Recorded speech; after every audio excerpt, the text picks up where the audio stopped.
Will Genesee County receive federal aid for flood damage? That's what's headlining our homepage right now on mynbcnews.com, and this is our daily webcast for Tuesday, May 15th. I'm Jared Smith. Within a couple of weeks, we should know whether FEMA plans to recommend that President Obama declare Genesee County a federal disaster area. Federal and state officials toured until sunset on Monday and are expected to finish assessing the hardest hit areas by Wednesday. They ask if you aren't home to leave a summary of the damage on your door where they can see it.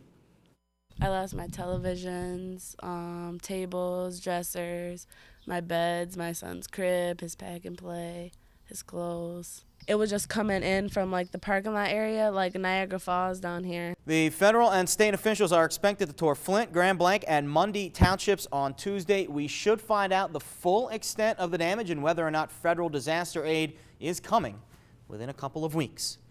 Police still have no suspects in a triple shooting that happened outside a Saginaw County gas station just after midnight on Monday. Police say a group of men opened fire from inside a vehicle when they arrived at the Marathon gas station at the 3500 block of Sheridan Avenue in Spalding Township. 3 men were shot and all taken to separate hospitals in personal vehicles. Their injuries are not life-threatening.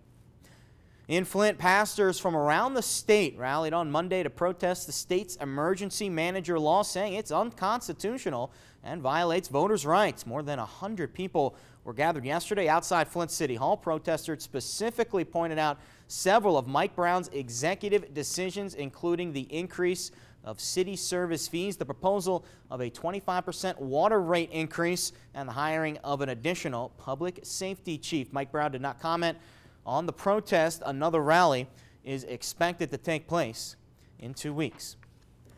A man narrowly escaped injury after his van was hit by a train in Saginaw County. The accident happened just after the noon hour Monday on Orr Road south of Gratiot. Police say the driver of the van was headed north on Orr when he ran into a train headed west. The van was shoved about 200 yards or so up the tracks, but the driver only sustained minor injuries. He was taken to a local hospital. The accident is still under investigation. In sports, over to the prep baseball diamond. Gorgeous day outside at Frankenmuth High School, but it was a gorgeous start for the visiting Redhawks of Cass City. Runners on second and third for Cass City. Ethan Nickel makes contact right up the middle. Cody Orban scores. They're up 1-0. Next batter is Logan Garza, who's also the pitcher. Great stop to get the out at second, but Morgan Erla comes home. He scores, and it's 2-0 Redhawks after the first frame. In the bottom half, 2 outs and 1 on for Frankenmuth, but it's Nickel there for the play to end the inning. Cass City went on to win this one 17-3. They also won the second game of the doubleheader 5-1. And for more on the top stories of the day, you can log on to our homepage right here on the monitor, mynbcnews.com. Don't forget, chime in on what you read by logging onto our Facebook page, NBC25 News, or you can find us on Twitter at NBC_25. Well, that's it for these news and sports headlines on this Tuesday. Time now to head over to the Weather Center, where Janet Van Winkle has a heated look at today's forecast. Janet? Thanks, Jared. And as you know today, summer heat is upon us. Now we're going to see more cloud cover as we head through the rest of the afternoon into the evening, along with some thunder showers along a cold front. Now this is mainly before midnight, so maybe before some of you go to bed. This should wrap up overnight. Tomorrow we do have some sunshine, but cooler temperatures around 67 for a high. We'll be back up to 80 by the weekend.